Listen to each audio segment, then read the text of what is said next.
Oh. Wait, hi, Erykah. Hi. Oh my God, I just popped up at your backyard. Boom. Welcome. Oh my God, I wish.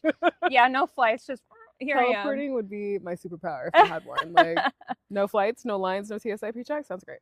I know. Can AI do that? Like, let's just get going. Until you Let's do do that, it. you're kind of useless to me. Yeah, we're cooked anyway. So, but anyways, Erykah, I was wondering if you could tell me who you are, where we are right now, and what do you Yes. do? I am Erykah. I am the owner, photographer, creative director, marketer, 15 other hats of Alternative Standards Photo and Film. We are in San Diego. This is my backyard. Beautiful. On a better day, you can actually see the ocean, but that's just not today, I guess. But it's fine. So we are here. All right, here we are. And I was wondering if you could describe to me, or excuse me, it says you are described as a creative person, media chef, vibe curator, and photographer. But I was wondering what that means to you exactly, and what was your first creative business endeavor before you got to this place? And also, like, what did that version of Erykah think that you would be today versus where you are? It's a lot of questions. It's a lot of questions, but yeah, let's go. Yeah. So all the things for me, yes, I'm a creative person, and that's always been true. Yeah. You know, like some people are like, oh, I fell into like that. No, I've always been the creative. I've always been the one getting in trouble for my creativity, for okay. painting on the walls and cutting out clothes to make them into different things. And it's just like, hey, what are you doing? Being creative. I don't know, right, like rearranging furniture. So that's just always been who I am. And even just understanding that as an adult now, it's like I've always been curating, because creation is curation at the same time. So just like you're always trying to make something yours and make a space that feels like yours, or make something that just feels like I want it out of my head into real life. And that's what being creative is to me. I think that's beautiful. And then what was your first creative endeavor that you tried for business specifically? I could have been like 15, maybe. I was 15 and my grandmother had taught me how to sew. And so many of those stupid dresses.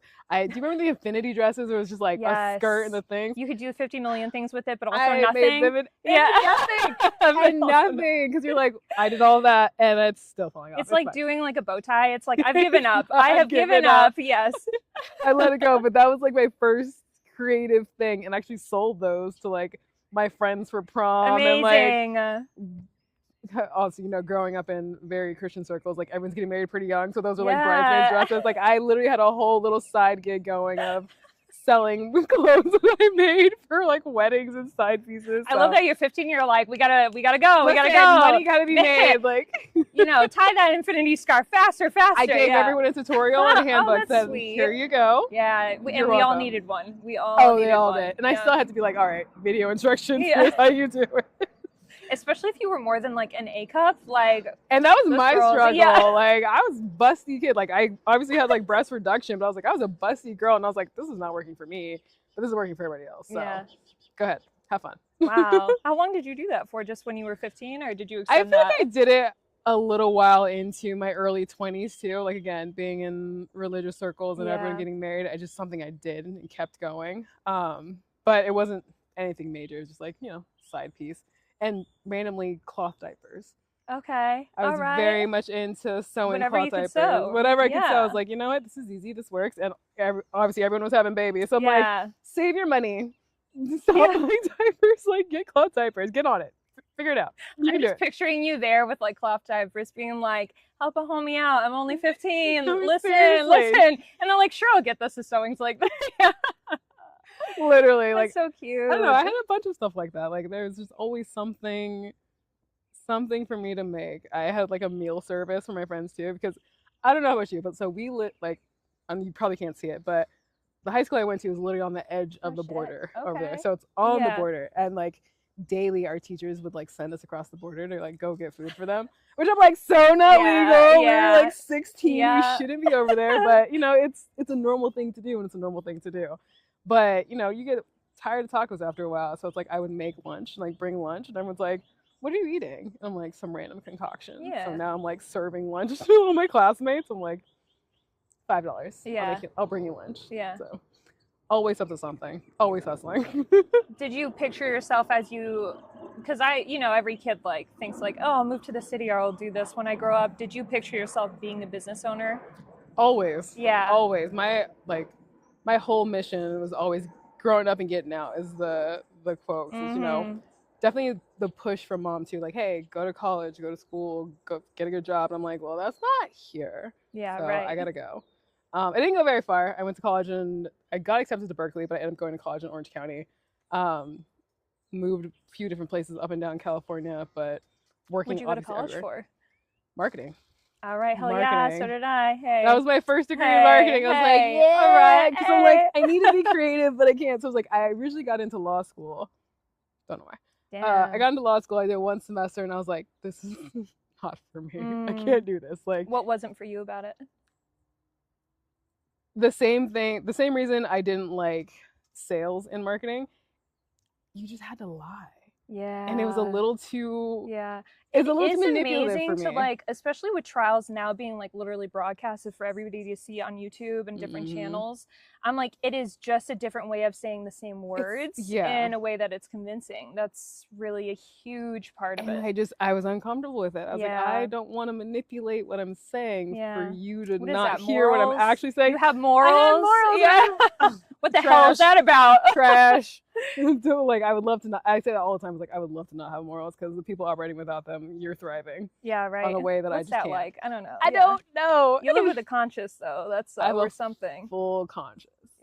So you were in there for about a semester. You said, "Fuck this, I'll go to marketing." I go to marketing. And how was that for you? I loved marketing because it was like the only real place you could be a business and a creative, which I feel like no other nothing else was offering that. Like I was in accounting as all the things. I was like, yeah, all these can make money, but also they're not creative. They're not allowing me to really like scratch that itch that I need to build something, to do something. So graduated with a degree in marketing. And actually before I graduated, I scored this job in LA for a marketing agency. And it was supposed to be just like a marketing coordinator, right? Like, okay, you're just gonna help with the day-to-day activities. Marketing coordinator has to be the scammiest job title. It does sound made up. I was going to be like, I don't know what that means, but it sounds like it's too much work. That's exactly what it is. It's too much work. It's a tricky way to get you in to make you do everything for nothing. Sounds pretty, yeah. Like, and granted, I was making pretty good money, but it's not enough considering everything I was doing. Because it was like, I was supposed to just be coordinating. So the company was a marketing agency that would do marketing for other companies, paid and organic. And mind you, this is way back when. So it's like 2010, paid and organics marketing for other companies. And so I didn't realize until I saw the invoices, the companies are big companies. They're grocery stores, they're businesses. They're paying like $60,000 a month in marketing. But granted, the agency is doing, social media for Facebook, Instagram, Pinterest, slight LinkedIn push, but they're also doing web design. And like how LinkedIn has stayed alive. I'm very surprised. Yeah. Very surprised. Some people thrive out there though. Ain't for me though. Hey, be in your lane. There's a spot for everybody. That's all I've learned throughout my entire course of everything. There's a spot for everybody. And so it's like that job was just like, okay, cool. You guys are in charge of the social media marketing. I'm like, great. What are we doing? And it was like Instagram posts and copy and hashtags. And way back when I was like, all right, cool. But one of our companies was a grocery store. It was Gelson's Market, which is still a bougie ass grocery store, by the way. They would send us stock photos of apples and be like, use this for our ad. I'm like, no one's going to click on this. This is boring as shit. Yeah, when you're looking at it and you're like, I hate this. It's really hard to be like, this can't be an ad. It's like, I love this crap. Oh my God, yeah. This is going to be great. And I was just like, no one's going to click on this. And like, well, it's your job to fix it. And I was like, well, I don't know how to fix it. But I did love my boss. She was my favorite boss of all time. Cool. She was like, well, I'll tell you what.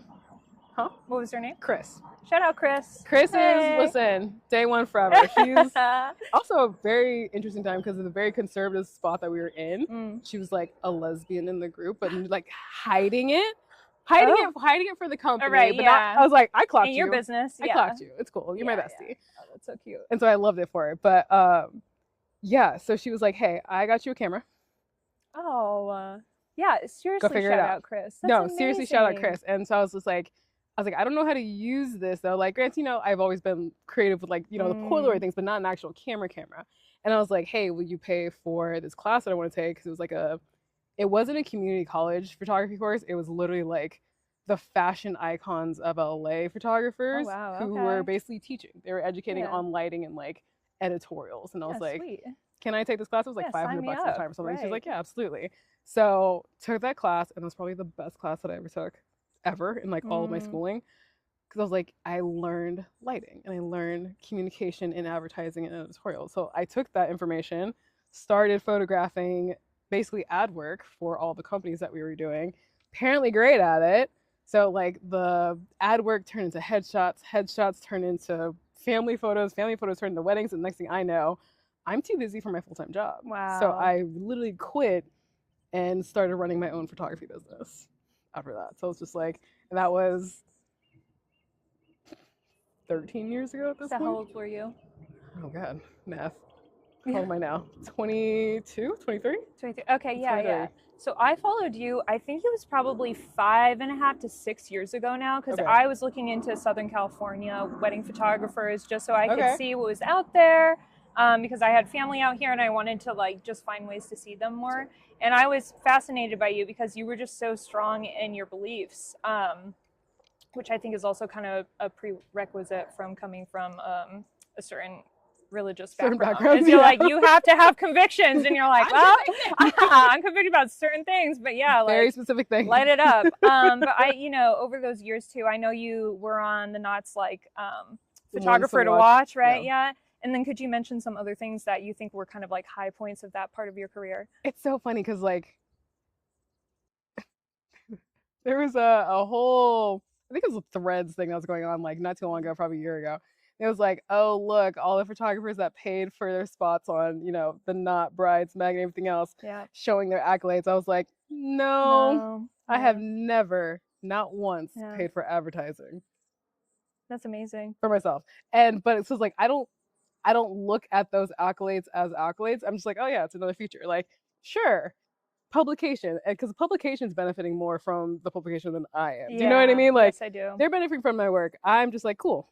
If someone sees it, amazing. If someone gets like hired from it, cool. But it's not my end all be all. So I'm just like, whatever. So putting aside the accolades that maybe a publication or a person might give you, what was kind of the height of like, this is amazing that I got to be a part of this? Was there a wedding or an event that you got to be a part of that you were like, amazing? So many things. Oh my gosh. Probably, oh my God, it was like 3 years ago at this point, 4 years ago.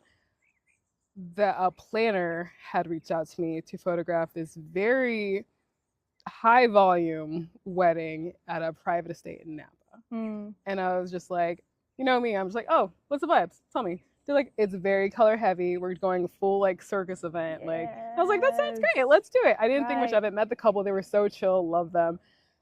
I was unaware of the scale until I got like the full list. It was like a 3-day wedding weekend. Holy shit. Yeah. And it was like welcome party Thursday. We're having, an alpaca farm walk us through the vineyards from like, what is with the alpacas at that time? I don't know. I feel like it was like marketing of themselves. They were like in their little barn being like, we need to get out there. We want to go to the wedding. I don't know. Bring us out. Some wool company had to be promoting this. Cause I'm like, all of a sudden everyone was obsessed with alpacas. And I was like, all right. Have we never been to the zoo? But okay, that's fine. But they had all these like cute little like colorful bulb tassels, and it was adorable. I can't lie. Oh yeah. And then they had this glorious estate. I can't even tell you how many acres it was, but just this glorious rolling vineyards in Napa. And they got married at the top of one of their hills, and then they had this like 500-yard pink aisle of fabric going through the vineyards for everyone to walk through to meet them at sunset, because it was had like a traditional Jewish ceremony. So they're like, we get married at sunset. Yeah. And I was just like, this is insane. This is amazing. But it was like, I got to hire like my whole team too, because I was like, you know what? I cannot do this by myself. I would not do this by myself. Absolutely not. Yeah. So I got to bring my full A team. There was like 3 other photographers, 2 videographers, myself, and an assistant. And I was like, I made it. Yeah. I made it, because it's like, I'm getting to create something for someone, but also with the people that just get it and just vibe for art. Like, yeah, sure. Yes, this is going to get picked up from a location. Obviously, like, they're spending a lot. It looks like a lot. It's incredible. But also, it's just like... easy pickup, too. Everybody would want that. Everybody wanted it. And everyone did. Like, it's everywhere at this point. And that's when it's just like, yeah, I've made it as creative, where I can just create with people that I want to create with, Yeah. and got paid very well for Yeah, it. Like, right. very well for Especially it. too, like when you see something that's so, because the thing about having someone that is very knowledgeable about, let's say, just even fashion, you could be in front of a garbage can, but if someone is working what they're wearing, it looks so good and it's inspiring, and you get into this wonderful flow state. So I can imagine, well, I have just even second shooting, because I've actually done a 3-day wedding also, and it was like half Jewish, and dude, they party. They party good. I was like, this is how you do amazing. it. I Like, started tearing up when they had the traditional like Hopa music or oh, whatever. I was like, ugly cried my eyes out. Yeah, oh, everyone so singing cool. with them. I was like, yep, I'm done. I was like, I'm done. It's so cool. So you have this flow state that stays forever. Or at least for me, it's like a high, especially as like I'm an extrovert like through and through. So when I get to a big party, I'm like, yeah, well, at least you like what you do. That's more important too, you know. That's true. But I know that things have changed for you, because that was about 3-4 years ago. Let's say you've met high standards in the wedding industry, in the photo industry. We mentioned all those accolades that you've had. So why change course? You know, why don't you feel that you fit necessarily in that particular industry anymore? I feel like, honestly, I'm going to blame the vendors. Vendors ruined it for me 100%. But in the sense of, I've always been high standards, chill vibes. Like, yes, you should feel something elevated. Yes, weddings are something special to be celebrated, very high stakes. Yeah. But also, enjoy it. Chill out. Yeah. It's literally not that serious. Yeah, it's a party. It's a party. It's literally a party. You're celebrating something really cool with people that you love. And if that's not the case, I don't want it. You know what I mean? And so I feel like I've teetered out of weddings for the most part. I still do them, but I do them very selectively and with my couples only. Like, I will no longer take like venue or planner referrals. I just won't, because I'm like, no, I want to connect with the people that I'm I want them to for. Like, find me for me. Yeah. Yep. So I feel like I teetered out of the industry just because it became such a vendor ego boost. Like, every vendor is like, you need to take this for my portfolio. And I'm like, also copyright, babe. I don't know, you literally should. But if you would like for me to shoot for you, yeah, like, we can have our own contract. But I'm just like, I got so tired of fighting other vendors about contract and licensing. Like, hey, if I'm hired by the couple, they're paying me and they're having exclusive rights for personal use for their photos, for their memories. Like, these are not commercial use photos. They're not for your portfolio. They're not for your marketing. If you would like me to create something for that, let's have a conversation. But it was just the entitlement of everyone expecting and demanding that I create for them and just give them everything I created. And I'm just like, well, how does that work? Yeah. They're like, it's collaboration. I'm like, is it though? What do I get out of it? They're like, we'll tag you. I'm telling you, I've been in every publication. Don't really mean much for me to get tagged. Like, also, most people just don't do it anymore. Most people don't do it. They really don't. Yeah. Literally, someone tagged me today and they tagged it wrong. Yeah. So I was like, well, that's why I don't do it. Yeah. That's why I don't do it. Yep. Yeah, we've all been there. But how has being a multidisciplined creative then served you in your life? If the wedding industry wasn't working for you, how did you pivot with that? I feel like if you are really a creative, you're creative in everything. Like, and putting yourself into one category or something is stifling you. Like, especially, I don't know about if you believe in that, but I'm just like, words really do mean things for me. And it's like, and speaking things into existence, if you say I'm just one thing, your brain is going to believe you're just that one thing and you're only capable of that one thing. And I don't think that's how anyone should operate in any capacity, because we are never one thing. We're a multitude of things, and you're allowed to grow and change and vibrate and expand, and I don't know, it's limiting. So being a multifaceted creative gives my brain and my creativity endless possibilities, because I don't want to be stuck. Because the minute I get stuck, I get frustrated, and I think that's why I was just like, you know what, I can't do this anymore, because if I'm stuck here, I'm stuck here, and I don't want to be stuck here. I want to be somewhere else. Even now, like, I'm trying to redo my website for the 10,000th time this year, but I was just like, okay, well, what are you doing? I'm like, everything. Yeah. What am I not doing? Let's talk about that. Yeah. Shorter list. What am I not doing? Baking. I'm not baking. Like, but what am I doing? Is like, I'm creating, I'm curating, I'm still photographing, I'm still vibing, I'm OCD, so I'm also organizing. Like, I don't want to get stuck into I'm only a wedding photographer, because I never was. Yeah. I never was only a Right. wedding photographer. Yeah. It's not even how I started. So I'm just like, Yeah. Hey, you can sit down and make an infinity dress whenever you want. I Okay. thought Yeah. about it. I was like, it was a staple item, okay? Yeah, Like, right. capsule wardrobe. It had its time. Had its yeah, time. just like the llamas. Yeah. Yeah. Every time. Every time. So what has that looked like specifically to what you do Sorry. now versus like 4 years ago? What have you changed to at this point? I have changed. For weddings, I've changed into helping curate, because I realize a lot of people always send me like mood boards of what they want their wedding to look like. And I'm like, understanding that they don't understand what they were looking for, but Yeah. I understand what you're looking for. You're looking for the emotion behind this or the vibe behind this, Right. not necessarily the photo. And it's like I recently got back from the wedding in Italy, and I helped that bride curate this wedding. And she was like, my favorite movie is Mamma Mia. She's like, I just want my entire wedding to feel like Mamma Mia. Yes, And mind you, yes. I had never seen Mamma Mia. I have heard about it. What? Listen. Erykah. Hear me out. No. Hear me out. That Hear me actually out. happened with my sister too. I had never Yeah. seen it because everyone was so hyped on it. And Yeah. me, I was just like, you know what? Y'all get hype on the wildest things. I'm going to wait. And then I was just like, I got busy. I did whatever, and I just never saw it. So I was like, Yeah. you know what? Let me sit down and watch this movie. Sat down, fully understood. I was like, You want to talk I about a vibe? see where you want I to talk see. about a vibe? And I was yeah. like, I get you now. I 100% understand the assignment. And so I curated. She was like, I don't know how to make it feel like this. She's like, one, we're getting married in Italy, not Greece. And I was like, fair. And she's like, well, I want it to feel like this. And I was like, all right, here's the elements. And it was like, I started curating the mood board, the color palette. I was like, we're going to go a lot of like pastel yellows and linens and pinks. And she was getting married in this gorgeous like seaside ruin. So I'm like, well, you already got the castle part down. So Right, let's go for it. yeah. And Huge so part. I helped her curate like a wardrobe for her guests and for her wedding party, and helped basically build out what her florist was going to make for flowers to help just kind of translate the vibe. And I was like, don't worry about photos because I'm going to take them. Obviously, I understand the assignment because I made the assignment with you. And I don't know, there's just so much fun to be like, I'm helping you fit this energy, even if it's not necessarily the same. And the photos that she sent weren't the same, but I sent her sneaks the other day and she was just like, yeah, I'm dead. Yeah. Yeah, I'm dead.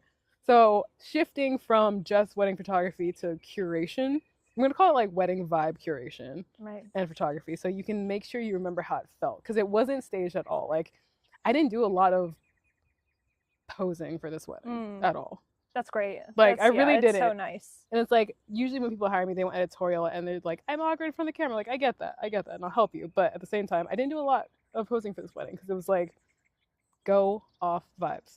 Please enjoy this wedding. We've curated it to what you want it to feel like. Now go feel it. Yeah. Go enjoy it. So loved that. And then obviously I'm always a marketing brain. I've always been in the creative side. So I've been helping other creatives also kind of curate their own vibes. Because I think the biggest issue a lot of entrepreneurs and creatives are having now is being authentic to themselves and marketing themselves accordingly. And it's like, well, yeah, I get it. But it's like, if you have a business, I hate being online, being honest. I hate being online. Yeah. But it's like, you have to be online if you running a business. Yeah, right. Because you need to be seen, even if you don't want to be perceived. I'm like, so? Now, who does? Who does? I mean, come on. The people that do, I side-eye them Yeah. hard. Like, you want to be perceived? Like, did you not get enough attention as a kid? Yeah. Is that what this is? Yeah, like, right. I have Time to go into drag. Okay, yeah. Time to go it's to drag. I have it got is. further questions. Yeah. So I'm just like, hey, if we're gonna curate a vibe, be authentic about it, and that way it won't feel like such a chore. It won't feel like such a stifling thing to do, to be present in your business and just in your life. So I feel like some people might hear you say that and be like, so why don't you just do wedding planning then? Because it's a lot of planning. What do you say to that? The joke has always been, why not be a wedding planner? And literally, we were sitting in Maori in Italy, and I had such a terrible time with that planner too, as did the couple. And I was sitting there laughing with my partner, and he was just like, so is this your villain arc story to become a wedding planner? I was like, Don't speak that into existence. Yeah, I'm not ready. Yeah. And it's funny because I'm like, I did make the list. I did make the vibe. I made the timeline because that one was stupid. Because like, the timeline is based on light and photos. Yeah, like, a lot of planners have a venue coordinator, absolutely. Like, coordinate catering and everything else. But I'm just like, Yeah, this might be the. I think that's why I've been pausing on everything, because I'm like, there is something that I know I need to be doing and is supposed to be doing. Like, it comes natural, but I've just avoided doing it, Yeah. and I think it's wedding planning. And I'm just Why like, do you think you avoid that? it's just effort. Yeah. It's just It effort. is a lot. Yeah. It is a lot of effort, but clearly, who better to plan your wedding than a creative person with OCD? Yeah, right. Hello. Yeah. And yet I'm like, no, that sounds like a lot. Like, Yeah. no, but it comes easy to me. So I'm just like, I just. Yeah. Well, let's check back in a year from today, see what's going on Yeah, with you. listen, at this point, I'll probably end up being a full wedding planner, photographer, possibly florist. Yeah. It's a lot. You know, it's like, oh, what do you do? Everything. Yeah. And it's like, everything. I got to narrow down to everything. Maybe I don't. Yeah. I don't know. Yes. Okay, so I'm wondering too, how has being a multidiscipline creative served you in your life? Because obviously, like, you know, we've gotten to the point where we were doing marketing, we were doing photography. You have OCD. You've always been a creative person. You see the vision. You're able to curate something for, you know, for your clients. But what has it meant to pivot so many times? Because, you know, doing that requires like a lot of mental stretching of yourself and accepting that like there's more to learn. And how do you keep yourself open to just expanding? A lot of crying in a corner. A lot of crying in a corner for being 100%. Have you been watching me? Yeah. No. I'm like, let's keep it 100%. Great minds. Yeah. Being an artist, I mean, everyone quotes it, and Erykah Badu said it right. I'm an artist. I'm sensitive about my shit. So whatever I put out, I'm gonna question. I'm gonna feel like. But being a multidisciplinary artist and being able to shift and pivot, it really is just kind of exercising your creative muscles. Like, it really is all mindset. Like, and back to what I said earlier, like, you never want to put yourself into one category of something. So it's like, hey, no, give yourself the grace and ability to shift to something else. And I think that's really hard for creatives, especially if you're like creative business, because you're like, I'm here. I have to be here. My clientele is here. My business is here. The money is here. And it's like, yeah, that's probably really true. But also, if that's no longer serving your creative brain, your creativity, your passion, pivot. Yeah. And it's a struggle doing so. And like I said, you'll cry in a corner doing so, and that's okay. But I think that's also part of the process. Like, we have to grow as people and as creatives, and that's uncomfortable. Like, oh God, I know, yeah. It's not fun. Like, change isn't fun. But you have to start getting very open to change if you want to grow, if you want to stretch, if you want to pivot in any way. And I think that's where a lot of people get stuck. Yeah. Because as you can see, a lot of people in the world are really, really struggling with change. Yeah, yeah. And it is so uncomfortable. Like, I can't tell you the amount of times that I have been at a party where everybody has a 9 to 5 and they have something to say to each other. And the number one question as Americans we get is, what do you do for work? For work. And when someone asks you like, oh, like, so you're just doing, like, you're changing, and like I talked to you last week and it's still not working. Like, it's just, it gets mentally straining to like try and explain yourself to someone who doesn't kind of think out of the binary of the 9 to 5. So it's a lot of letting go of other people's expectations. And I think too about like being able to change your identity, because we can attach ourselves so easily to whatever it is. Especially like for me, photography has been what I've done for 12 years now. And doing this, I'm like, well, this has always been me, right? And who am I if I don't have a camera anymore? Like, what would I do if that was taken away from me? And a lot of people are not comfortable talking about those things. So, and honestly, you need to get comfortable talking about those things, because at any given time, and obviously the pandemic should have proved to everybody. Oh my God, yeah. In an instant, everything can change completely. Everything that was secure, everything that you're writing on, everything that was easy can change and shift. And it's just like, hey, it all goes back to mindset. And I feel like we have to get okay and comfortable also redefining what success looks like to us individually. Because same thing with my friends 9 to 5, like, how are you doing like financially? How do you describing success? I'm like, and I had to sit back and realize that. I was like, hey, no, I am so successful right now. Like, I wake up when I want to wake up. Granted, I'm an early bird, so these days I've been up at like 4 a.m. like a sociopath. Like, I'm up in the morning. I go straight to my little nook, my little corner. I have some tea. I do some meditation. I journal. I get out all the thoughts I need to get out. Then I go for a run around the ocean. Like I on a Monday morning, you know what I mean? Like I'll go run around the beach on a Monday, and then I'll go downtown and get myself some flowers, because also part of my job. But oh no, I have to go get flowers. I just happen to like them too. I happen to like them. I'll bike ride through the neighborhood and then to a coffee shop to get some work done. Like I set my own schedule, and it's a schedule that makes sense for my own peace, because I've done 9 to 5. I have 4 degrees at this point. I've done corporate America a lot. Am I good at it? Yeah. Do I hate it? Absolutely. It's you want to rip my heart out. Put me in an office. Put me in an office for 8 hours. Like, and again, for some people, that's the dream. And I'm like, love that for you. But I also don't think that's sustainable. And like, granted, none of it is. Like, creative entrepreneurship is also not sustainable. Yeah. You have to find ways to flex. And I think if any entrepreneur takes anything away from being an entrepreneur, it's like, don't be afraid of both. There's a saying in Spanish that I love and basically going to get tattooed on my body at some point. It's porque no los dos. It's why not both. Oh, that's beautiful. And so it's just like, yes, sometimes you have to make choices for one or the other, but don't be so closed off to the other that you're just putting yourself in a pigeonhole. So because you have no idea what's on that other side. No idea what's on the other side. And some relationships, like honestly, some relationships that I've had in creative business and in 9 to 5, the networking is what got me somewhere else. Yes, absolutely. It was never the job. It was just the people I met within those circles. And also, I think people need to get back to that. Social media is not socializing. It's just a place to be seen right now. Like, it used to be a place to be social, but now it's just a place to be seen and connect to be social. Yeah, right.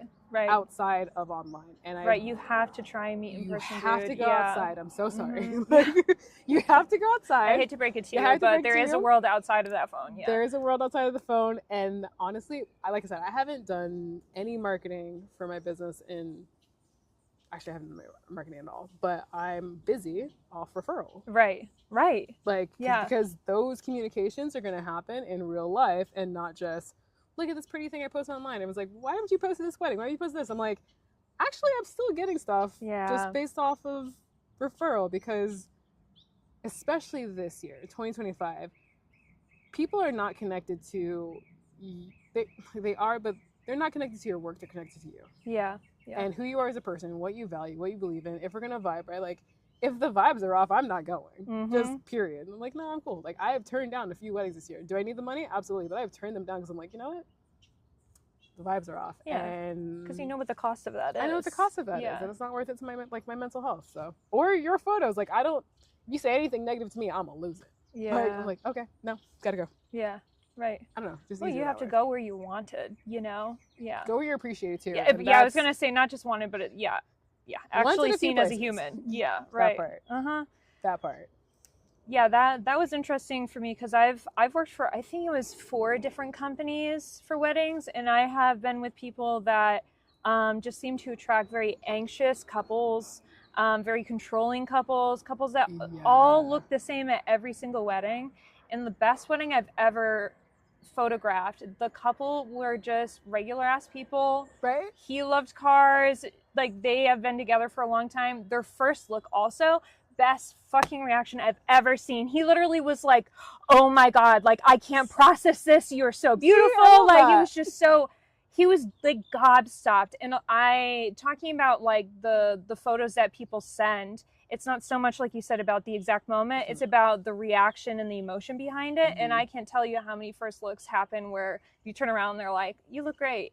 And that's it. You're like, why did we do this? Why are we here? You should have just gotten ready together in the morning. Like, if you know that's not your thing. Yeah. But it's also hard when you literally, like we said, it's a party, right? So you're planning the first party probably ever in your life that has more than 100 people. Yeah. That's a lot. I went through that. It was stressful.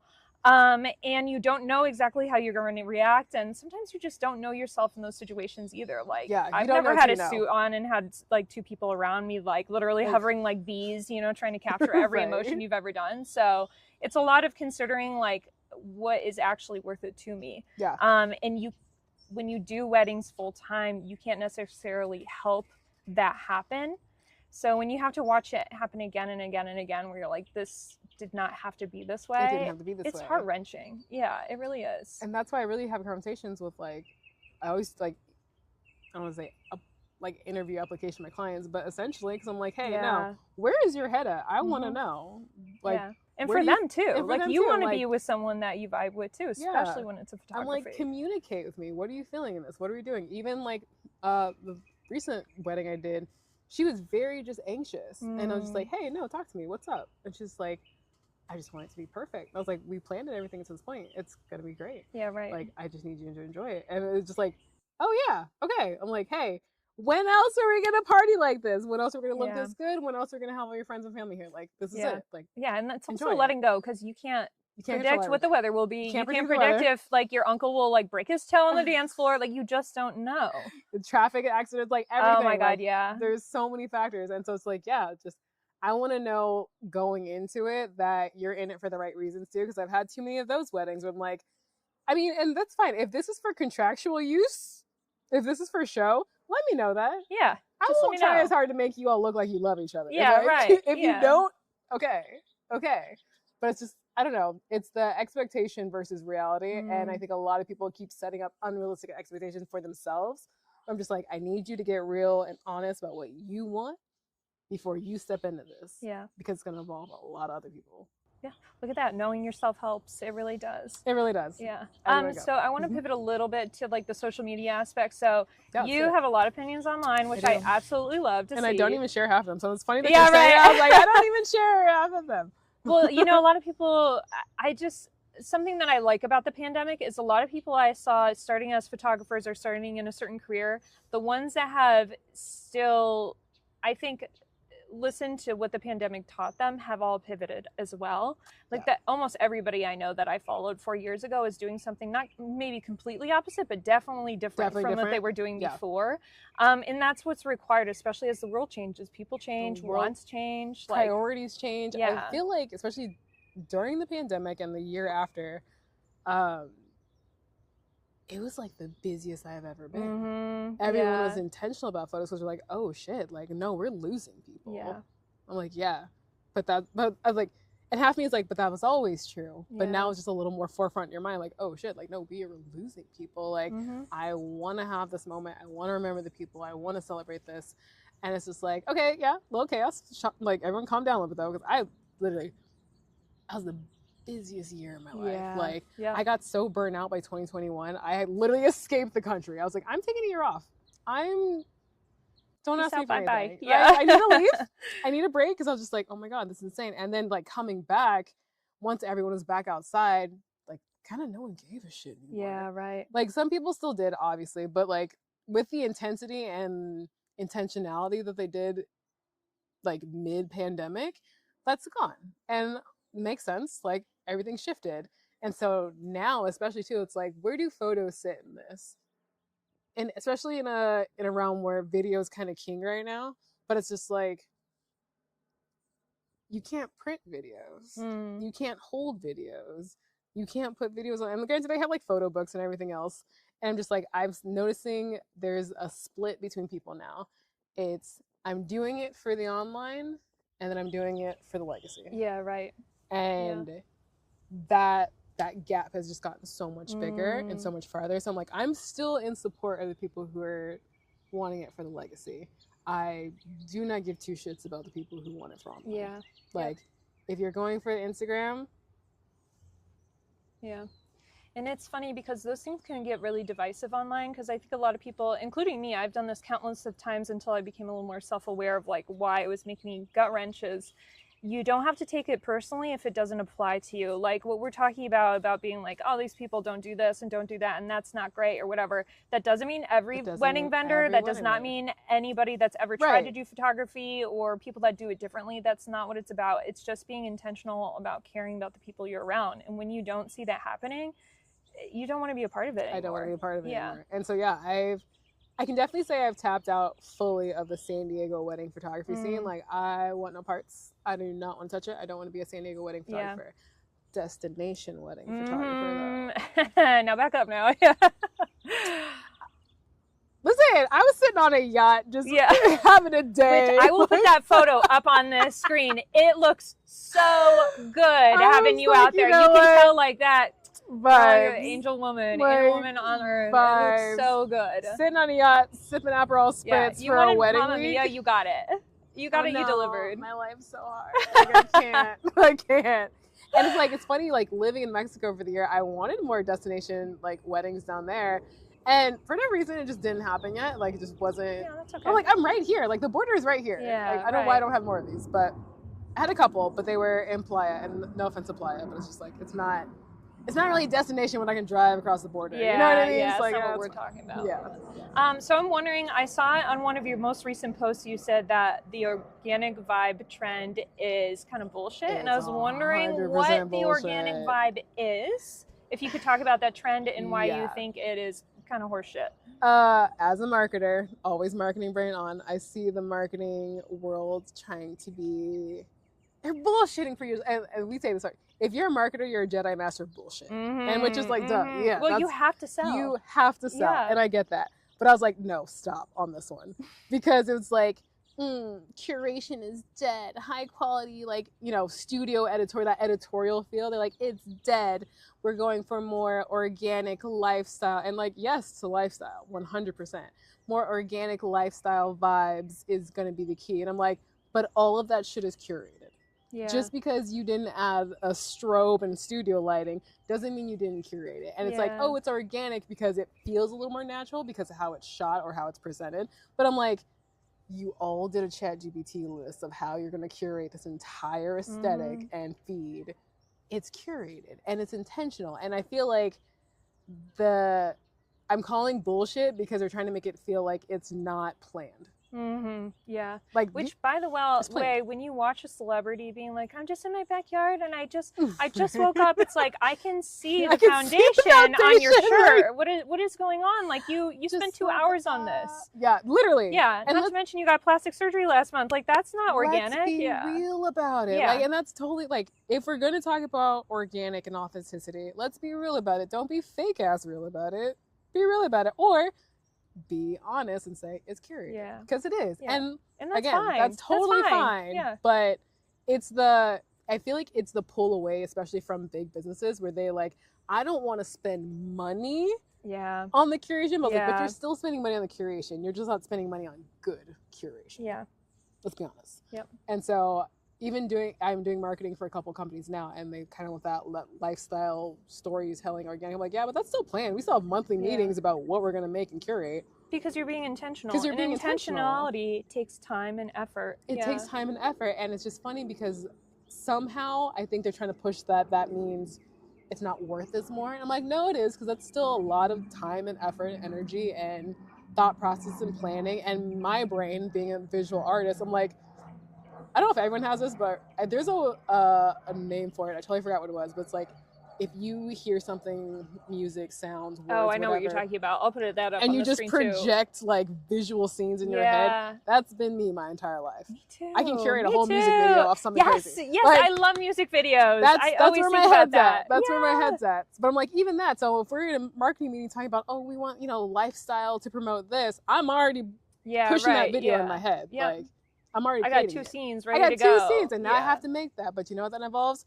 That involves my certain setup. That involves angles. That involves like whether you want it lighting or not. Like it's all curated, and so it's interesting to me. And I'm calling bullshit on, curation being out and organic being in, because organic is not in. Not really, not for real. Yep. Because every time you are organic, it's like media training. I think there's also a thing where it's like we're all starting to realize that these billionaires and other people out there that come from a more financial background of just financial help, like not everybody starts in the same place, and you want to be relatable right to your audience, but it's not going to happen if you're driving around with like 2 convertibles, so you want to be a part of the community, which totally makes sense. You can, but I would much rather hear from someone that is more financially well off than me to say, hey, I started in a different place.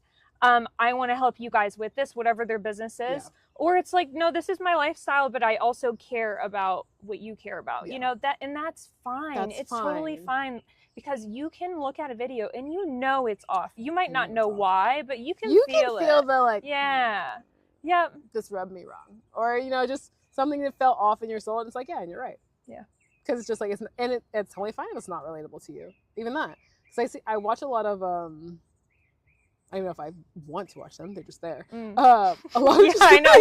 And you know, what is this? Yeah. Curated a lot of, you know, cooking content and home, and you have these gorgeous kitchens, and it's just like, oh, you know, broke girl meals. I'm like, in your $120,000 marble kitchen. Also, the ingredient that you just used is $20 for like. It's saffron. Yeah, right. Saffron is never cheap. Yeah, no, it's not. Like, yeah, it's so true. Yep. So there are signs. There are signs. Listen, yeah. I have a singular Le Creuset pot that I like saved up for one Christmas, and then my partner actually got me another one. But I'm like, to have a whole set in every colors and you change them out every season, stop. That's rich. Yeah. That's rich. Yep. Don't play we can with me. see it. Don't play. And they're just like, no. And I'm like, but again, also even talking about that, like a lot of people who are buying houses, like, yeah, we buy houses. Your parents helped you buy this house. Yeah. Yep. Okay. Well, say that. Like, don't. And again, awesome. I wish my parents could buy me a house. I would love it. I would love it. But not everybody starts there. Everyone starts there. And so it's just like, let's just be a little more honest about where we're at. Like, and I don't think it's a bad thing. I don't think it's unrelatable to say those things, but it's just like transparency. Yes. Be transparent. That's the word. Yeah. Just be transparent where you're at. Because I feel like a lot of people are just trying to lie about where they're at or how they got there or where they're going. And that is the opposite of organic. It's the opposite of organic. It is. Yeah.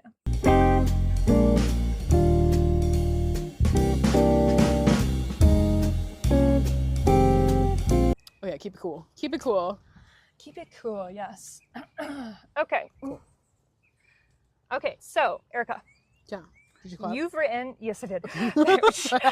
You've written that social media is a lie and engagement has never and will never equate to value in sales. So why should we as entrepreneurs try to be a part of today's algorithm? Okay, let me just give you a little backstory. So Sure. again, being in the marketing world way back when, we literally started social media. Call me an old millennial if you want to. I don't give a damn because I started this shit and we're here. My best friend literally is a mathematical engineer for NASA. He's always been in math. Yeah. He's always been an athlete, right? Yeah. Like, so I was like, hey, in the beginning of my career, I was like, can you help me curate a formula? Because, you know, we're putting out social media. Cool. Yeah. We're putting out social media. We're doing the things, and like the companies want to know that what they're paying for is translating, and they're trying to put it together. Like, if I get 10 likes on social media, I should get 10 people in store. It's like, no. And so I literally worked with him for months. And I was like, is there a way that, you know, A plus B equals C? If we can get that formula, be like, I can translate this. No. There is no formula that you can confidently say. And if we came to a close one, but it really was like a good conversion of anything, of any engagement would be 1%.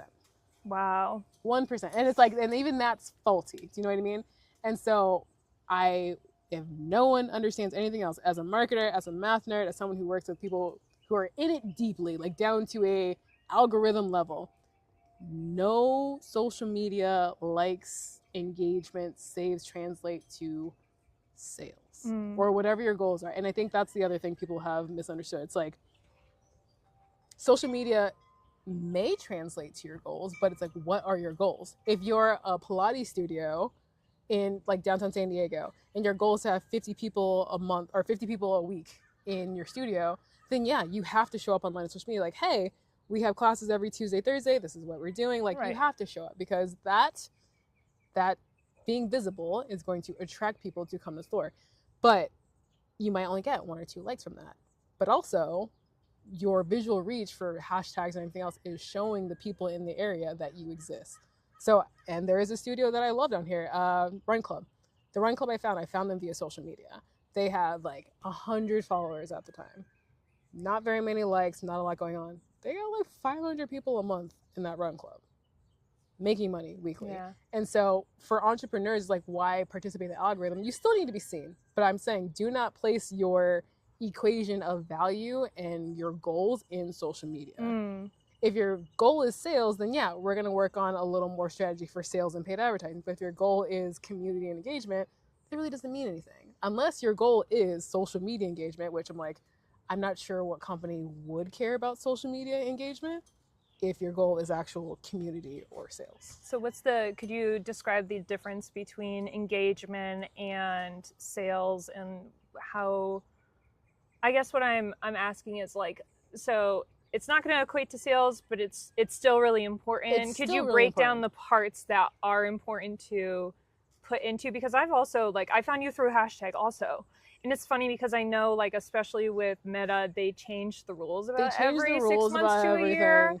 And especially now, like, I remember before the pandemic specifically, I found photographers just through scrolling, like, and it seemed to be like they were actually pushing things that I wanted to see. Yeah. And now when I look at the reach, like, of just my followers seeing my posts, it's like 11%. Yeah, it is so low.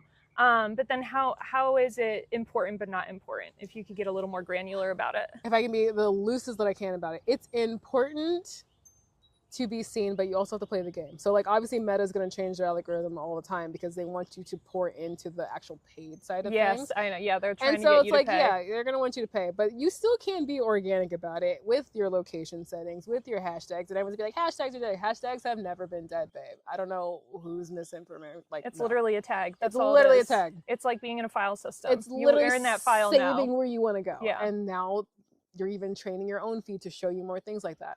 So it's important to be there, to show up if you want to be seen. And I actually read a Substack about this, and it made me like, yes. This girl was like, just a heads up and for your information, if you delete all social medias, everyone may forget about you. And she's like, take that with a grain of salt, take that information what you will. And I was like, yeah, because, and she was like a big influencer at one point, and she was like, I completely tapped off. She's like, no one has called me in like 2 years.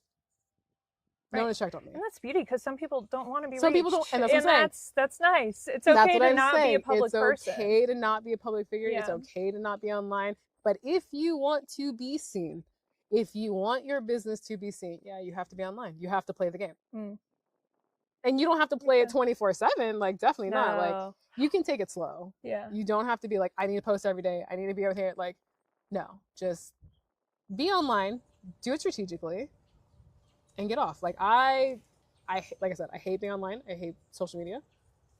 I'm on once a day for maybe 2 hours, and then the rest of my day is outside. Like, you have to find a balance too, because it will consume you, and it is addicting. Like, it literally is designed to send the endorphins in your brain to give you that dopamine, where you're like, okay, cool. It's a slot machine. Someone like, yeah, it's a slot machine. And granted, I'm maybe desensitized at this point as a marketer, just in general.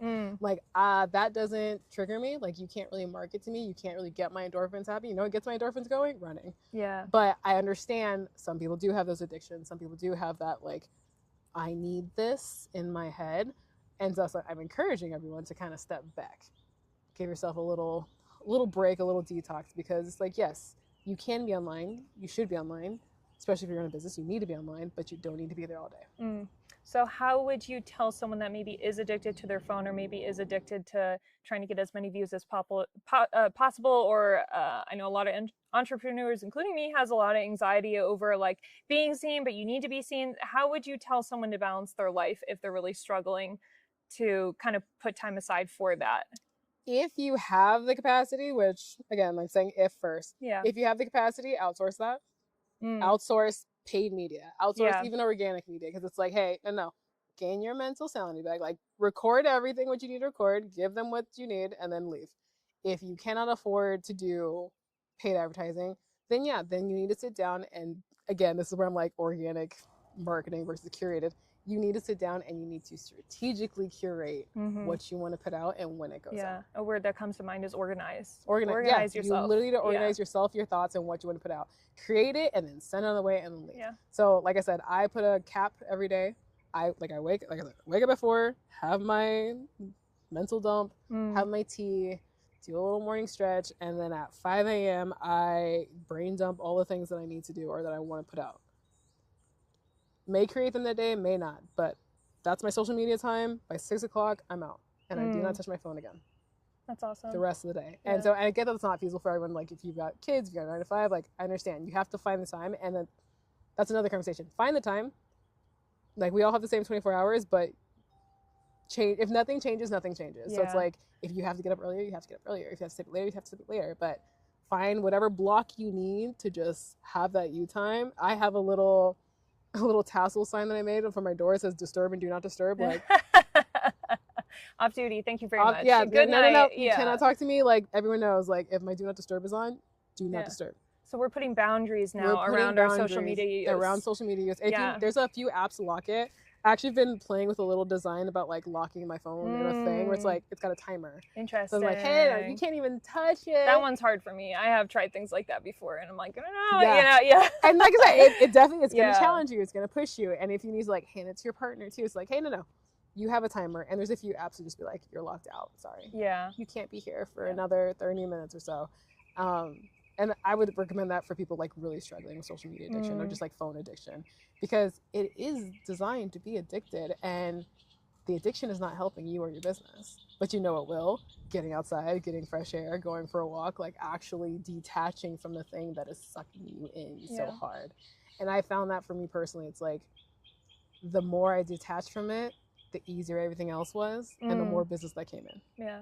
Well, it's interesting because I have done something similar to you, and I think I'm curious to see what you'll say about this, because what I started to do is I realized I was really comparing myself while I was working 2 other jobs, and I didn't have time or resources or money to get those clients right away. Like, it really took me, and then I moved and all this stuff happened. I digress. I just felt so bad looking at other people's successes, and that's so sad because it just was like an insecurity of mine. It didn't have anything to do with other people. Nothing to do with them, but I went through my whole list, and sometimes they'll still pop up, and I'm like, what are you doing here? But I unfollowed everybody I didn't know that was in my specific industry, because I did not want to be fed the same information over and over and over again and be influenced by other people's work, because that's like, that doesn't help you creatively. It doesn't help you, and it is definitely another reason why I very much encourage creatives specifically, get off social media. Like, that doesn't mean altogether. That doesn't mean altogether. Means, like, again, have those long boundaries around it. Long boundaries around it. And, like, for me, actually, Pinterest is my therapy. Like, if I'm on social media, I'm like, pretty things, curation. And you don't know anybody on there. I don't know anybody on there. You're all strangers I get to just look at. I always say it's the grown-up Tumblr. It's the grown-up Tumblr. Yeah, it really is. 1000%. I'm a, like, I've been a Pinterest girl. I will stay a Pinterest girl. It's therapy.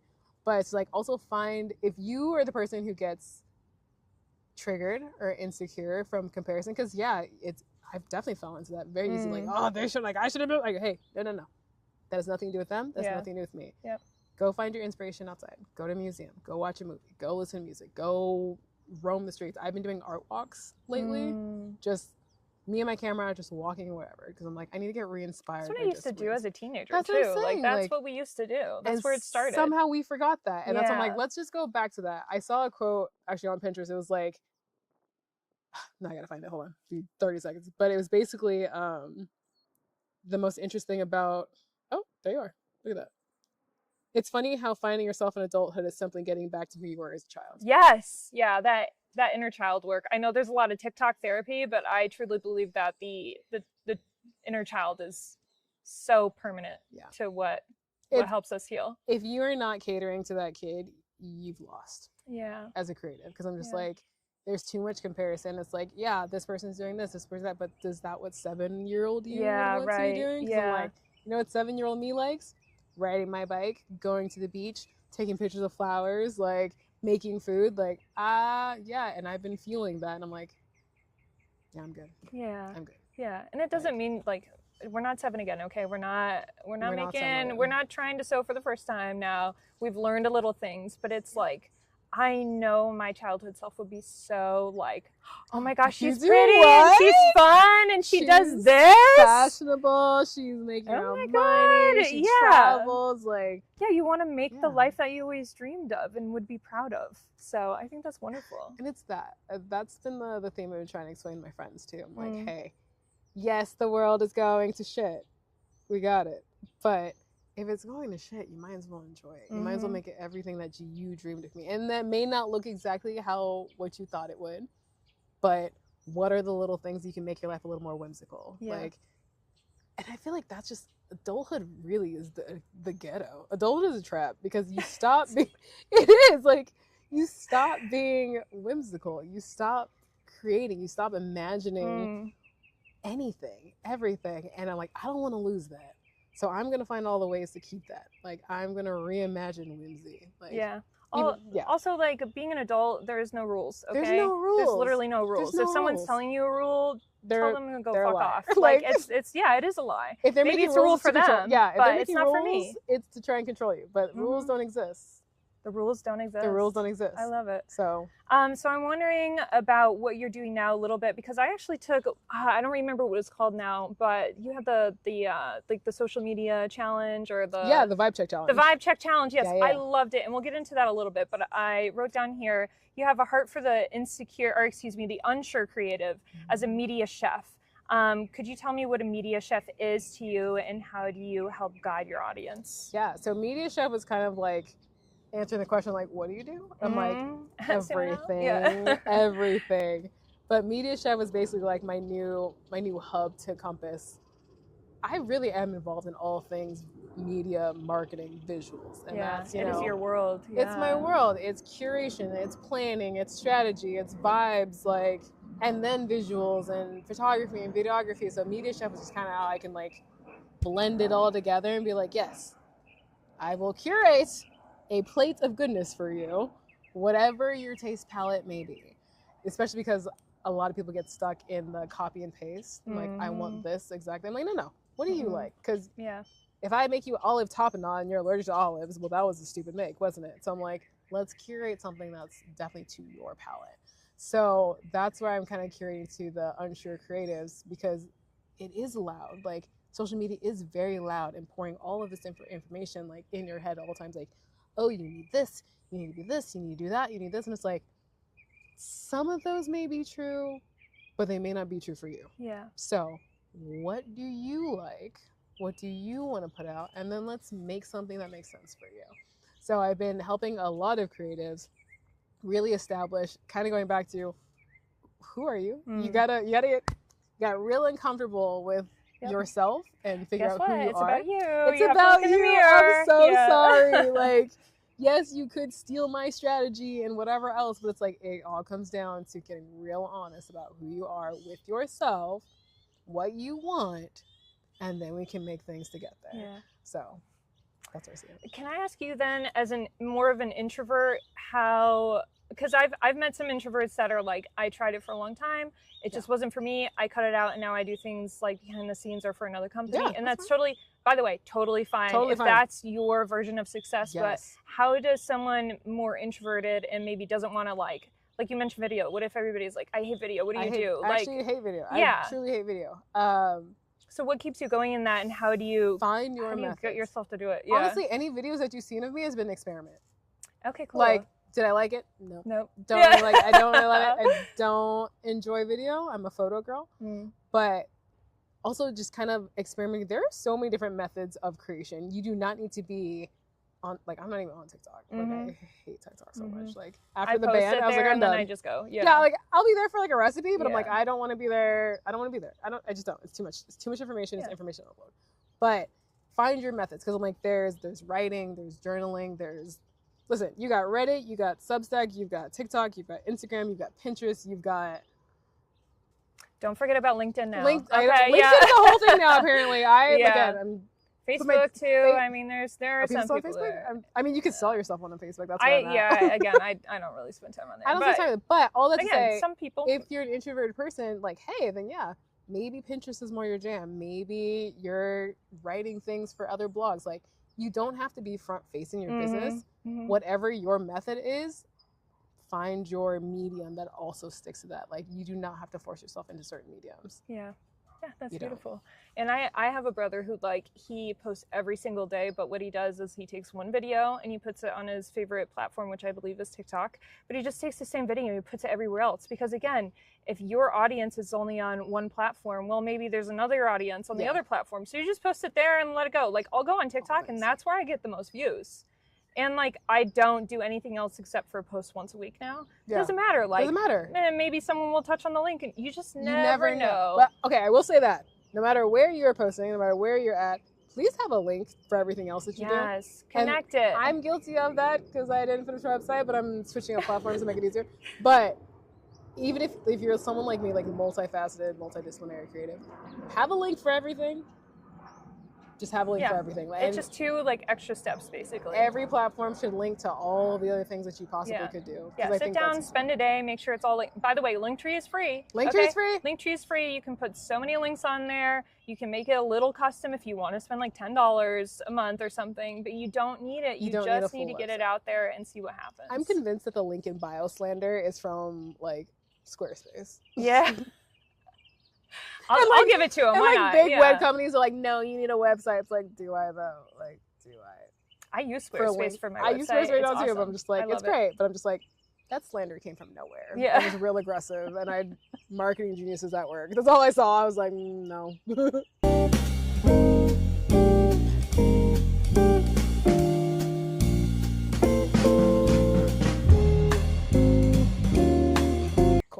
Okay, so we've talked about social media, we've talked about the ways you've pivoted, we talked about you being a media chef, which I love because even like if you're not looking at your photos, you can visualize kind of what that means. It's like, you know, your mise en place is very popular, so that is just a French term for everything in its place before you get started, which is how social media should go. It's how you just make your sections, you put the ingredients in the sections, and then you can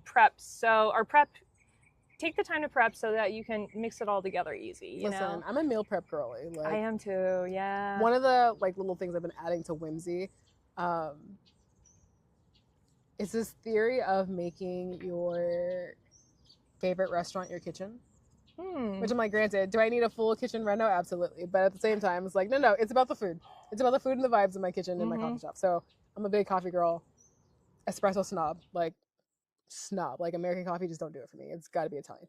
But one of the things I've been doing is adding a little like menu board in my little coffee nook corner, and it's like, these are literally the ingredients that I have in the fridge, and these are the things I'm going to make with it this week. Yeah, so it's you're like, OCD, yeah. Yep. I'm OCD. Yeah. I actually organize my stuff where all the leftovers is on the top shelf, and the vegetables are in the middle, and the meat is on the bottom. Yeah. It makes sense to me. So I'm like, okay, I have these ingredients. They're all chopped, prepped, however they need to be, and I can grab and go and cook. And so it makes your life easier. It's made my life so much easier. I'm saving so much money because where were we at the other day? I forgot where I went. I went somewhere, and it was like the first like meal I had bought since we gotten back to the States. Obviously, I'm like very snobby about food right now, but I was like, that was the worst like $23 I ever spent. Yeah, isn't it sad?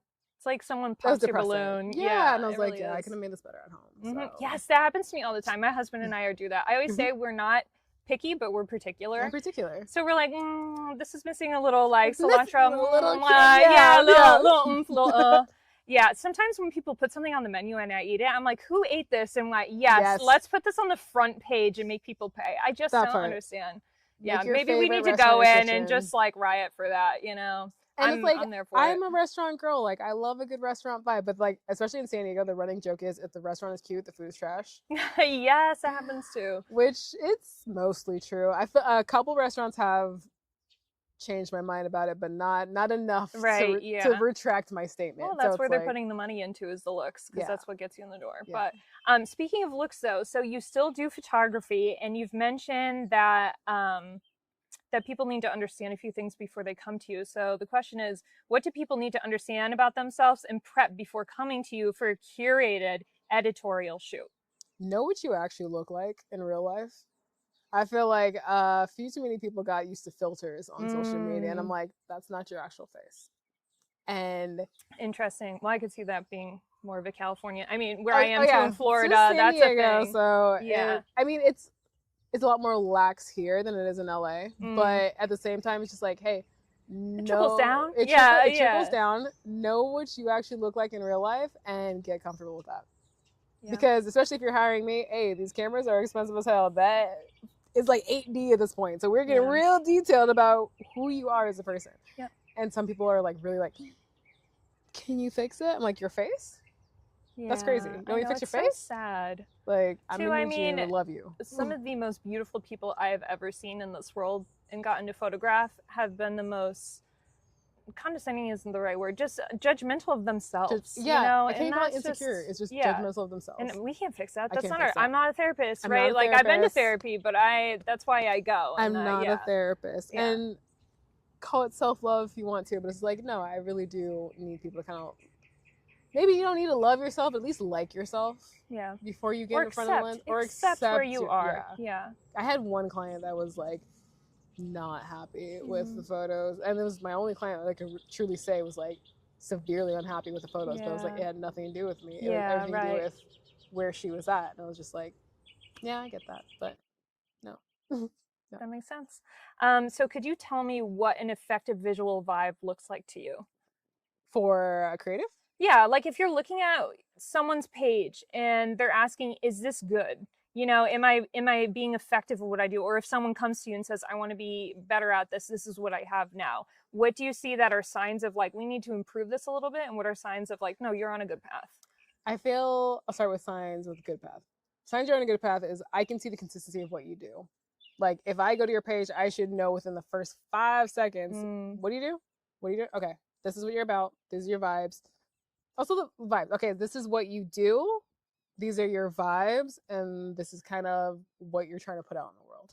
I don't care what that looks like, but as long as I understand those three things, you have to know it. Yeah. And I can follow. You know what I mean? I think bad, actually I'll use myself, bad advertising of like the vibes is it's all over the place. People are confused about what you're doing, or they don't know why they're here or why you're here. And like I said, I'm going to use myself as a bad example because I've been very naughty about this as of late. But I've also just been on my own discovery, my own figuring out. Yeah, you're still in, I would say maybe a middle stage. You know? Yeah. I'm pivoting again because I'm like, I pivoted a lot. And so I'm used to pivoting. But I'm like, I'm trying to be way more intentional about how I live my life. And the energy that I put out and the time I spent putting the energy out. Yeah, right. And so, yeah, that might look a little scattered for some people at some time, and that's okay. But at the same time, it's like a good visual vibe and aesthetic. It's like, okay, you got your shit down. You know what you want. You know where you're going. You know what you're doing. And it is okay to completely change your mind. But yeah, it's okay to change. It's okay to change. Yeah. It's okay to pivot. It's okay to pause too. And I say that cautiously because also it's like, yes, it's okay to pause, but also know it's going to come with some very intense feelings. You're going to be like, okay, where's the money coming from? Where am I doing with my life? What is my purpose? Like, have existential crisis often. Yeah. Yeah, that's a sign that you're actually working through it too, I think. Because if you're comfortable all the time, like, babe, things aren't changing, dude. Listen, if you're comfortable, I question you. I question you. Because, like, you should always be just a little uncomfortable. And uncomfortable in the sense of, for me at least, as a creative, if I'm comfortable, I'm not creating. And that's a problem. Yeah. Yep. So I gotta be like a little uncomfortable all the time. I'm like kind of the chaos operator too. It's like the 12th hour, give it to me. That's what I'm gonna operate. That's what I'm gonna go crazy. But it's just like, if I'm comfortable, I'm not creating. And then that in turn just creates a whole other cycle of chaos. Yeah. So. Yeah. And again, if we rewind the tape to talk back about you being in corporate, like the cost of being comfortable financially, let's say, is like almost a death to yourself. And that's, again, not for everybody. That is not everybody's case, and that's totally awesome. But that is the case for, I think, pretty much everybody I've talked to is like, I am suffocating in this world where everybody else is thriving. And that just goes to show. And two, like, that means too, we now need other people in the marketing space, in the photography space, in the creative space that those 9-to-5ers don't want to do, makes them feel less than, makes them feel tired, makes them want to give up. Like, that's why we're different. That's why we're different. And that's why we need each other. That's why we need each other. I was going to say, that's exactly like, hey, no, we can work together. Like, it doesn't have to be us versus them, 9-to-5 versus like creative. Like, hey, no, actually we work better together. Like, I would love to have someone on a 9-to-5 do nothing but creating socials for me. Because I'm creating socials. I mean, I'm doing it for some other businesses, but I'm just like, I need someone to do it for me. That'd be great. Too, I think of just like, okay, if I go to the grocery store, my groceries aren't there, like, well, someone had to put it there. You know, there is always a human behind just any design. There's always someone behind it. And many people. Yeah, it's not just including the celebrities you see. There is tens to hundreds of people that are making this person possible to be on stage doing what they do best. I follow a florist friend that I met at a wedding. Love her dearly. Rogan Fox. She's amazing. And seeing her at all of these different events happening in LA, I'm like, girl, how are you at all these things? And granted, she's got a whole team, but she also has a whole team for flowers. She has a whole team doing photo and video for her. she has a whole team that's basically advertising for her to get her into other gigs. I'm like, yeah, it's not a one-man show. Like, right.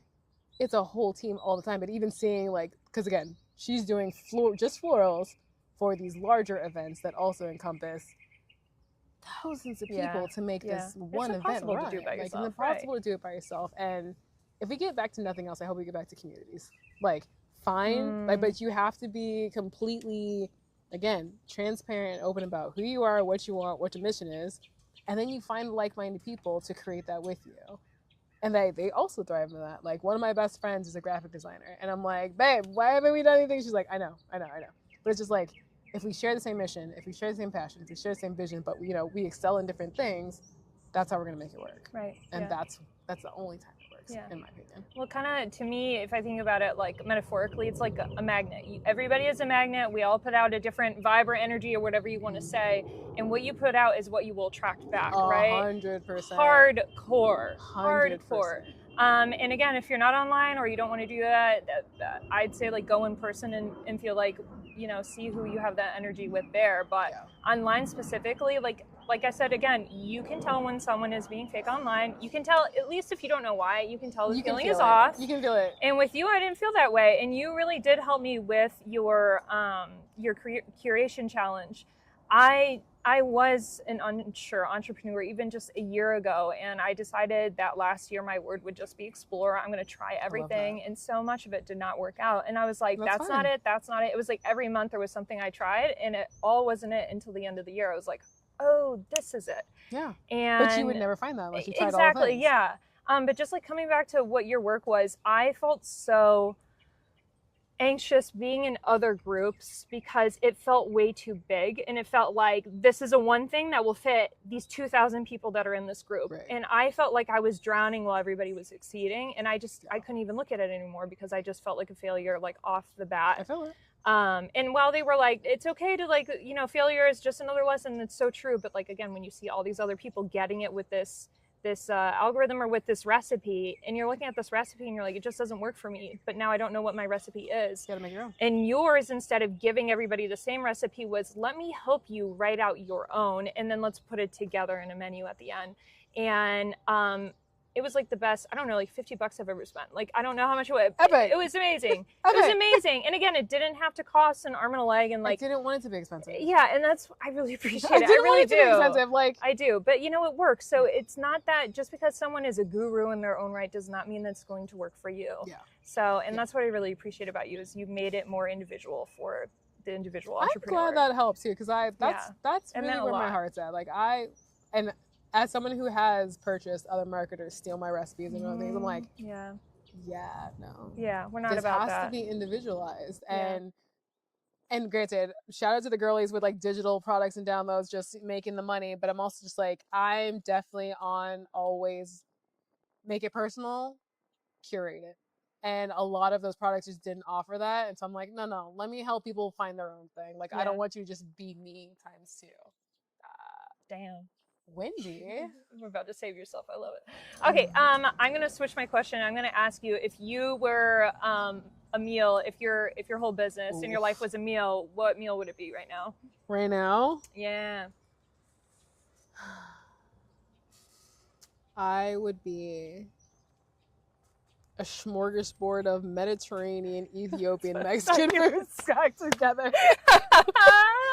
Immediately, I was like, it's at least a charcuterie board. Like, there's a lot going on. Yeah. It's probably, oh man, there's definitely some pepperoncinis because I need that. There's probably gyros. There's a taco over there for sure. There's an arugula salad on a nice little, like, champagne vinaigrette. Bread with balsamic, because absolutely yes. I've been really into a lot of tomato. Like, I used to hate tomatoes so bad, but now I'm really, like, in the tomato I was afraid scene. of tomatoes as a child. I really did not like them. I'm like, it's cold. They pop it, like, ugh, gross. Yeah. But growing up, adapting, changing, I'm like, heirloom tomatoes. Oh, I'll eat those all day. Oh, they're beautiful. I just had some last night. Like, makes you dance around, yeah. And that's good, yeah. Get food that makes you dance. That's all we need to know. Get food that makes you dance and makes you happy and nourishes your soul. Because, your girl needs greens. I've actually been really into making my own green juice lately. So it's just been pineapple, kale, and spinach. And I'm like, See, I love earthy things. Like I love a beat. I I love beats, I and love people a are beat. like, "You are crazy," and I'm like, No. "Well, the more for me. Okay, I'll Right, take right. it. Let me just take this over here with my arugula salad all the time." Where is it? We were in La Paz and there's a restaurant. It's Quemadero, and they had a beet salad, but it was beets with tangerines, Okay, yeah, a little sweet. goat cheese, pistachios, Yes. and like a mint and balsamic vinaigrette. And I was like, "Oh, I'm into it." I didn't even know I'm I would into it. like this combination. But I was like, screw it, I'm here. Let's try it. Yeah. And I was like, yeah, I'm in love. Yeah, I'm in and love. that, by the way, that I'm in can love. be your business. Like, if you want to think a little creatively about it, like, what is a meal you love, and why do you love it, and what can you translate that? Like, what Yeah. meal are you? Because it, like you said, I didn't even expect that. I never heard of that. I tried it, and I didn't know I would like it until I saw it and tried it. And now you try to duplicate it. I'm same. like, I'm not getting this Yeah, right. right. And that's the thing. That's the thing. If you make it specific to you, it's going to be unique. Yeah. It's not going to be copyable. It's not going to be fully copyable. Yeah, Like, and that's okay. And that's great. But That's okay. that's the thing, though. That's what you want. You want to stand out for who you are, Yeah. because no one else can be you. Especially when you see people like grabbing onto certain clients or something that you thought would be your dream client. I always say that's not for me. It's not for me. It's just not for me. And that's okay. And I'll find what is for me. As someone who has curated what I thought would be my target, what I wanted to be my target audience, and then got said audience because of how I curated, and quickly realized I did not want that audience anymore. Totally fine. Yeah. But also, that's being strategic in what I wanted. I said, I want this. I'm going to curate everything about my feed, my business, my vibe to target this person. Got that person. Didn't want that person. Yeah. And now I'm like, okay, good shift. That's fine. Yeah.